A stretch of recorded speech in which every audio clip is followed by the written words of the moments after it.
আজ গিয়েছিলাম ললিতপুর, নেপালের পাঠান দরবার স্কোয়ার দেখতে। এছাড়াও মলে গিয়েছিলাম, আরও অনেক ধরনের অ্যাক্টিভিটি করেছি। সারাটা দিন খুব ব্যস্ততার মধ্যেই কেটে গেছে এবং আম্মাকে নিয়ে এই ঘোরাঘুরিটা আমার খুব পছন্দের একটা ঘোরাঘুরি। সকালবেলায় ঘুম থেকে উঠেই জানালার পর্দা সরিয়ে দিয়ে সূর্যের আলোটা মেখে নিলাম গায়ে। এরপর চলে গেলাম ব্রেকফাস্টে। আমি খুব যে বেশি ব্রেকফাস্টে খাওয়া দাওয়া করি তা না, অনেক ধরনের আইটেম থাকে তাই একটু বেশি খাওয়া হয়। আমি বাসায় এর চাইতে আরও অনেক কম খাওয়া দাওয়া করি। এরপর রেডি হয়ে বের হয়ে গেলাম, চলে যাব হচ্ছে ললিতপুরে। ললিতপুর একটি অন্য রকমের নেইবারহুড, যেখানে আরও অনেক ফরেনাররা থাকে আর অনেকেই থাকতে যায়। থামেল থেকে বেশ অনেকটা দূরে, কিন্তু ওইটা খুবই কোয়াইট কাম একটা নেইবারহুড। সেটাই দেখতে গিয়েছিলাম যে ওটা কেমন হয়। তো যে দিদির দোকানে বসে আমি চা খাই, তার দোকানে বসে যাওয়ার আগে একটা চা খেয়ে নিলাম। এবং নেপালে আসলে আপনি ইনড্রাইভ অ্যাপটা নামিয়ে নেবেন, সেটা দিয়ে ট্যাক্সি ডাকলে কিছুটা সস্তা পড়ে। সো আমরা ইনড্রাইভে ট্যাক্সি আসতে বলে আমরা বসে চাটা খেয়ে নিলাম। এরপর আমরা চলে যাচ্ছি ললিতপুরের দিকে। এবং বলাই বাহুল্য, ওয়েদারটা সুন্দর। এই নভেম্বর হচ্ছে কাঠমান্ডুতে একটা পিক সিজন, মানে নেপালে একটা পিক সিজন। তো এই সময় অনেক মানুষ, অনেক ফরেনাররা ঘুরতে আসে। স্পেশালি এখন প্রায় অন্নপূর্ণা বা এভারেস্ট বেস ক্যাম্পে যাওয়ার একদমই প্রায় শেষের সময়। এই সময় প্রচুর ফরেনাররা আসে এই বেস ক্যাম্পগুলোতে যাওয়ার জন্য। তা ললিতপুরে নামার পরে দেখলাম যে কি সুন্দর ফুলের দোকান। এই প্রথম আসলে ফুলের দোকান দেখা, এবং ফুলগুলাও সুন্দর। তো ভিডিও করলাম, ছবি তুললাম আম্মাকে নিয়ে। আম্মার একটু হাঁটাহাঁটি করতে কষ্টই হচ্ছিল, কারণ নেপালের রাস্তা তো আসলে সমতল না, পাহাড়ের মধ্যে যেহেতু শহরটা একটু উঁচু নিচু।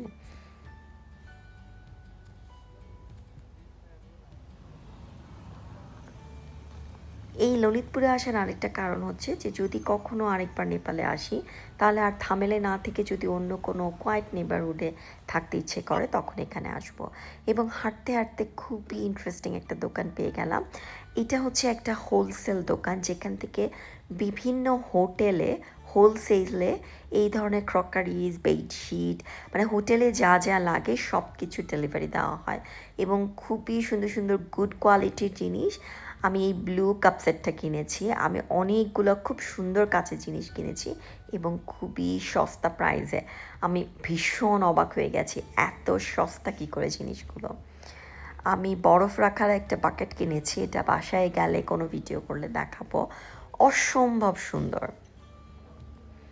মানে কী যে সুন্দর সুন্দর কাচের জিনিস এবং এই ধরনের মেটালের জিনিসপত্র এবং চামচ, অনেক কিছু যে পাওয়া যায়, এত গুড কোয়ালিটি, আমি অবাক হয়ে গেছি। এবং সবচেয়ে বড় কথা, এত রিজনেবল প্রাইস। এগুলো হচ্ছে পুরো হোলসেল, রিটেলও ওরা সেল করে, বাট পুরো হোলসেল একটা দোকান। এবং কি করে যেন আমি কোথাও গেলে হাঁটতে হাঁটতে বিভিন্ন নেইবারহুডে বিভিন্ন জায়গায় যে এই ধরনের কোনো না কোনো দোকান পাই, যেখানে নানা রকমের ক্রকারি সেল করে বা নানা রকমের ইন্টারেস্টিং আইটেম সেল করে। কারণ আমার চোখ এবং মন সবসময় এগুলো খুঁজতে থাকে, তো আমিও ঠিক এগুলো পেয়ে যাই। এবং আমি অনেক ধরনের ক্রকারিজ, অনেক কিছু আসলে মানে দেশের বাইরে থেকে হাতে ক্যারি করে করে নিয়ে আসি। এরপর একটা ফ্যাক্টরি আউটলেট দেখলাম।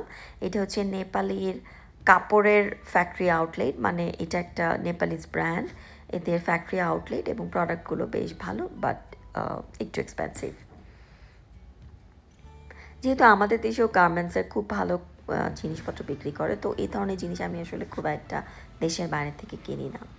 এরপর ঘুরতে ঘুরতে একটু সময় হয়ে গেল এবং আম্মাকে নিয়েও একটু বসতে হবে, তো আমরা লাঞ্চ করতে ঢুকে গেলাম। এটা মালয়েশিয়ান সিঙ্গাপুরি একটা রেস্টুরেন্ট। এদের খাবার অসম্ভব মজা।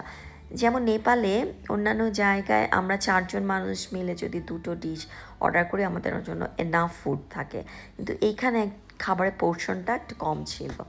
সো আমাদেরকে প্রত্যেকের জন্য আলাদা করে অর্ডার করতে হয়েছিল। এটাও একটু জানিয়ে দিলাম যে আপনারা যারা একটু কম খাওয়া দাওয়া করেন, যেমন আমরা খুব একটা খাওয়া দাওয়া করি না, মানে পোর্শনে কম খাই, সো আমাদের আসলে খুব বেশি খাবার আইটেম অর্ডার করতে হয় না, কিন্তু এই রেস্টুরেন্টটাতে খাবারের পোর্শন খুব কম ছিল, বাট খাবার যে কী মজা ছিল। এবং মহিলাটা, এই রেস্টুরেন্টের মালিক, তিনি মালয়েশিয়ান, তিনি বাংলাদেশের নাম কখনো শোনেননি, সে এসে অনেকক্ষণ আমার সাথে গল্প করে গেল এবং সেই আমাদেরকে বললো যে এখানে পাঠান দরবার স্কোয়ারটা তুমি হেঁটে গেলেই পাবে, 15 to 20 মিনিটসের, বাট এটা আম্মাকে নিয়ে হাঁটাটা খুবই ভুল হয়েছিল, মিনিমাম 40 মিনিটসের একটা হাঁটাহাঁটি, এবং রাস্তা তো খুব একটা ইজি না। সো নিজের স্কিন বাঁচাতে বাঁচাতে সানগ্লাস, সানব্লক এবং ছাতা হাতে নিয়ে আমি চলে গেলাম লাবিম মলে, এটাও এই ললিতপুরে। সো মলটা একটু ঘুরে নিলাম, যে আচ্ছা আমার একটু মলে যাওয়ার ইচ্ছা ছিল, সো একটু মলটা দেখে নিই এখানে কী আছে। কয়েকটা ব্র্যান্ডের দোকান আছে, তবে এমন কিছু ভালো প্রোডাক্ট এখানে পাওয়া যায় না। এই ধরনের মলগুলোতে আসলে সময়, টাকা দুটোই এবং এনার্জি তিনটাই নষ্ট হবে, কারণ কিচ্ছু নেই এই ধরনের মলে, আপনি কেনার মতো কিছু পাবেন না। তারপর আমার ছোটো ভাই এরকম বক্সিং ট্রাই করলো, একটা ছোটোখাটো গেমিং জোন ছিল, সেখানে আমার ছেলে এবং আমার ভাই এরা একটু গেম প্র্যাকটিস করলো।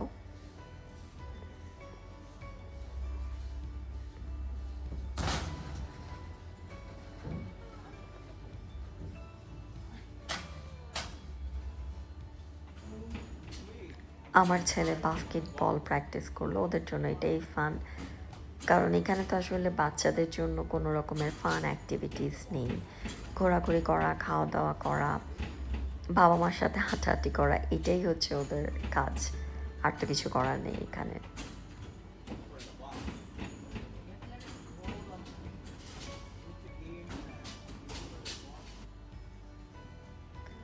এরপর হাঁটতে হাঁটতে এরকম বিভিন্ন ধরনের মন্দির, বিভিন্ন ধরনের বাসা দেখতে পাচ্ছিলাম, সেগুলো আমি আবার একটু ভিডিও করে নিচ্ছিলাম, যে খুবই ডিফারেন্ট একটা বাসার ভেতরে এরকম মন্দির, একটু অন্যরকম একটা এনভায়রনমেন্ট, দেখতে ভালো লাগছিল।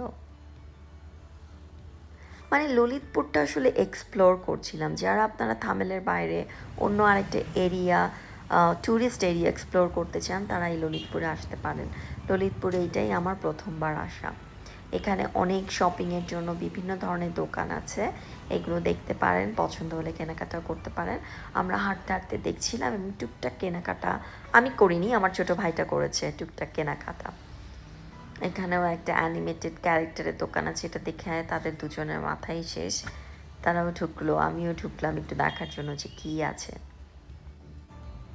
পাঠান দরবার স্কোয়ারে পৌঁছানোর আগে আমরা আবার এ ধরনের একটা জায়গা দেখলাম যেখানে কুমারী পূজা করা হয়, তো সেইটাতে আমরা আবার একটু ঢুকলাম, একটু বসলাম, কারণ হেঁটে হেঁটে একটু অসুবিধা হচ্ছিলো বলে বসে নিতে হচ্ছিলো বিভিন্ন জায়গায়, মানে রাস্তাগুলো তো কমফোর্টেবল না, মানে বয়স্ক মানুষজন আসলে হাঁটতে পারবে না ইজিলি, আমাদের নিজেদের বয়সের মানুষজনের জন্য হাঁটার জন্য রাস্তাগুলো একটু ডিফিকাল্ট, আর সারাক্ষণ মানে মোটর সাইকেল আসতে থাকে এবং গাড়ি যাতায়াত করতে থাকে, যার কারণে কোনো ফুটপাতও ওইভাবে করে নেই, ফুটপাতও বেশিরভাগ সময় ভাঙা থাকে, খুব ডিফিকাল্ট হচ্ছিল হাঁটাটা, এই জন্য যা পাচ্ছিলাম তাই একটু একটু করে বসে বসে দেখছিলাম, আর এগুলো দেখার মতো জিনিস, কারণ এগুলো অনেক পুরনো তৈরি করা এবং খুব সুন্দর, মানে আমার মনে হচ্ছে পাঠান দরবার স্কোয়ারের সাথে সাথে এটাও একটা ভিজিট করার মতো প্লেস। সো যারা ললিতপুরে আসবেন তারা যদি হেঁটে হেঁটে এই নেবারহুডটা ঘোরেন তাহলে অনেক কিছুই দেখতে পাবেন যা খুব সুন্দর এবং অনেক পুরনো তৈরি, যদিও নেপালের বেশিরভাগ জিনিসই একই ধরনের দেখতে, কাঠের কাজগুলো বলেন, পাথরের কাজগুলো বলেন, মন্দিরগুলো বলেন, বেশিরভাগ ক্ষেত্রেই এদের স্ট্রাকচারগুলো একই ধরনের, কিন্তু খুব ভালো লাগবে আপনার দেখতে। একটা দেশে নতুন আসলে এরকম ঘোরাঘুরি করতে আমার খুব ভাল লাগে, বিভিন্ন নেইবারহুডে হাঁটাহাঁটি করা, বিভিন্ন এরিয়া দেখা, বিভিন্ন লোকাল মার্কেট ভিজিট করা, এগুলো আমার ভীষণ পছন্দের বিষয়, সাথে হচ্ছে বিভিন্ন রকমের লোকাল ফুড, লোকাল রেস্টুরেন্টে বসে ট্রাই করা, এটা আমার ভীষণ ভালো লাগে। তাহলে হচ্ছে আপনি যেই দেশে যাচ্ছেন সেই দেশের মানুষগুলো কেমন, কালচারটা কেমন, বিভিন্ন রকমের দেশীয় রেস্টুরেন্টগুলোতে খেলে বা নানা ধরনের স্ট্রিট ফুড ট্রাই করলে আসলে বোঝা যায় যে সেই দেশের কালচারটা কেমন, সেই দেশের ফুড হ্যাবিটটা কেমন, এগুলো আসলে আমার খুব ভালো লাগে। আমি বিদেশে আসলে এগুলো আসলে এক্সপিরিয়েন্সটা নেয়ার বা অভিজ্ঞতাটা নেয়ার চেষ্টা করি। আমরা চলে আসলাম পাঠান দরবার স্কোয়ারে। আমরা আর ভেতরে যাইনি। এখানে ভেতরে যেতে পার পারসন আবার ৫০০ টাকা করে টিকিট লাগবে। সো আম্মা এমনিই টায়ার্ড হয়ে গিয়েছিল, তার পক্ষে হাঁটাহাঁটি করা আর সম্ভব হচ্ছিল না। সো এখানে কিছুক্ষণ আমরা বসলাম গেটের কাছেই। আর এগুলো সবই তো আসলে একই ধরনের। আপনি যদি দরবার স্কোয়ার ভিজিট করেন তাহলে অলমোস্ট পাঠান দরবার স্কোয়ারটাও একই রকম লাগবে। তো এখানে আবার একটা লোকাল মার্কেট ছিল, সেটা আমি আবার ভিজিট করলাম, কারণ সেটা দেখার আগ্রহটা আমার অনেক বেশি, যেখানে লোকাল মার্কেট কেমন হয়, লোকাল প্রোডাক্ট কী কী পাওয়া যায়। যেমন এখানে মেটালের যে থালাবাটিগুলো পাওয়া যায় বা ব্রাসের যে জিনিসগুলো পাওয়া যায়, এগুলো একেবারেই হ্যান্ডমেড, এখানে তৈরি। এগুলো অবশ্যই অনেক এক্সপেন্সিভ, বেশ ভালো এক্সপেন্সিভ, কিন্তু এগুলো সব নেপালের হ্যান্ডমেড প্রোডাক্ট। এগুলো আপনার খুব ভালো লাগবে।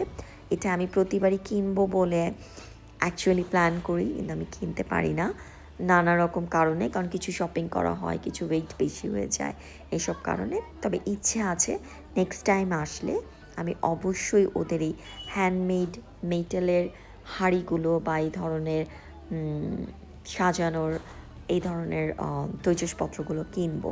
এগুলো আমার খুব ভালো লাগে দেখতে। আর সবখানে তো চাইনিজ জিনিস দিয়ে ভরা। সো এখানেও আপনি অনেক ধরনের কাপড় পাবেন বা সোয়েটার পাবেন যেগুলো লেখা হচ্ছে মেড ইন চায়না। তো আপনি যদি একেবারেই অথেন্টিক নেপালি প্রোডাক্ট বা নেপালি সোয়েটার শাল কিনতে চান, সেই ক্ষেত্রে আপনার একটু দেখে নিতে হবে যে মেড ইন কী লেখা আছে। এটা যেহেতু আসলে একেবারে নর্মাল মানুষজনদের মার্কেট, সো এখানে মেড ইন অনেক কিছু পাওয়া যায়। থামেলে আবার আপনি মেড ইন নেপালি বেশি পাবেন। আবার দরবার স্কোয়ারে ফিরে আসলাম, কারণ আমরা ইন ড্রাইভে আমাদের ট্যাক্সি কল করেছি। তো এগুলো যেহেতু ওয়ান ওয়ে রোড, এরকম ওয়ান ওয়ে রোড আছে, যার কারণে খুব অসুবিধা হয় ট্যাক্সির জন্য। তো আমরা অনেকক্ষণ ট্যাক্সিওয়ালার সাথে ফোনে কথা বলতে হলো, কোথায় তুমি, কেন আসছো না। ও বারবার বলছে তোমরা এগিয়ে আসো, আমরা বারবার বলছি এগিয়ে আসা যাবে না, আমরা দরবার স্কোয়ারেই আছি, তুমি আসো। কারণ ওয়ান ওয়ে দিয়ে ট্যাক্সি আসাটা খুব ডিফিকাল্ট। এটা ব্যাংককেও আমরা সেম প্রবলেম ফেস করেছিলাম। সো ট্যাক্সি আসলো, ট্যাক্সিতে উঠলাম, বসলাম, তারপরে এসে থামেলে নামলাম। নেমে আম্মাদেরকে হোটেলে রেখে আমি আবার বেরিয়ে গেলাম, কারণ আজকে আমার বেশ কেনাকাটা বাকি আছে এবং সেগুলো সেরে ফেলতে হবে। আমি যেহেতু বিদেশে আসলে আপনজন বা পরিবারের কিছু লোকজনের জন্য কিছু কেনাকাটা করি, সুভিনিয়ার টাইপের, যতটুকু আমার পক্ষে দেওয়া সম্ভব। সো সেগুলো জিনিসপত্র কিনলাম এবং কারোর বিভিন্ন জিনিসপত্র নিয়ে যাবার একটা আবদার ছিল বা একটা রিকোয়েস্ট ছিল। সেই জিনিসগুলোও আমাকে খুঁজতে হচ্ছিল যে ওগুলো কোথায় আছে, কিভাবে আছে। আর পেলেই সব তো কেনা যায় না, কারণ বাজেটেও আপনার আসতে হবে। তো সেটার জন্য আর এখানে যেটা হচ্ছে যে এখানে কিন্তু এক এক দোকানে এক এক রকমের দাম বলে, আপনাকে বার্গেনিংটা জানতে হবে এবং বুঝতে হবে, তাহলে আপনি আসলে কেনাকাটা করতে পারবেন। আমি পুরোটা ঘুরছিলাম থামেলের এক মাথা থেকে আরেক মাথা অনেকখানি জায়গা। সো আমি হাঁটছিলাম এবং এরপর দেখলাম সফটি আইসক্রিমের দোকান। আমার ভীষণ ভালো লাগে এই আইসক্রিমগুলো খেতে। আমি এটা কিনে নিলাম। আমি একা একাই ঘুরছিলাম। তারপর চলে গেলাম থামেলের সবচেয়ে বড় লাইব্রেরিতে। এই লাইব্রেরিতে যাওয়া বা বই দেখাটা আমারও একটা অভ্যাসে পরিণত হয়ে গেছে। আমরা সবসময় কোনো না কোনো দেশে গেলে সবসময় চেষ্টা করি লাইব্রেরিতে যাবার, লাইব্রেরি ভিজিট করার। এটা একটা অভ্যাস বলতে পারেন। তো গেলাম, সেই লাইব্রেরিগুলো দেখছিলাম, বই দেখছিলাম। আমি যদিও বই পড়ি না, তারপরেও আমার বই দেখতে ভালো লাগে। পেজ উল্টে পাল্টে দেখতে আমার বেশ পছন্দ। এরপর একটা হোলসেল ব্রেসলেটের দোকানে গেলাম, যেখানে হাজার হাজার ব্রেসলেট ঝুলছে, স্টোনের, পুঁতির, নানা রকম বিটসের, কাঠের।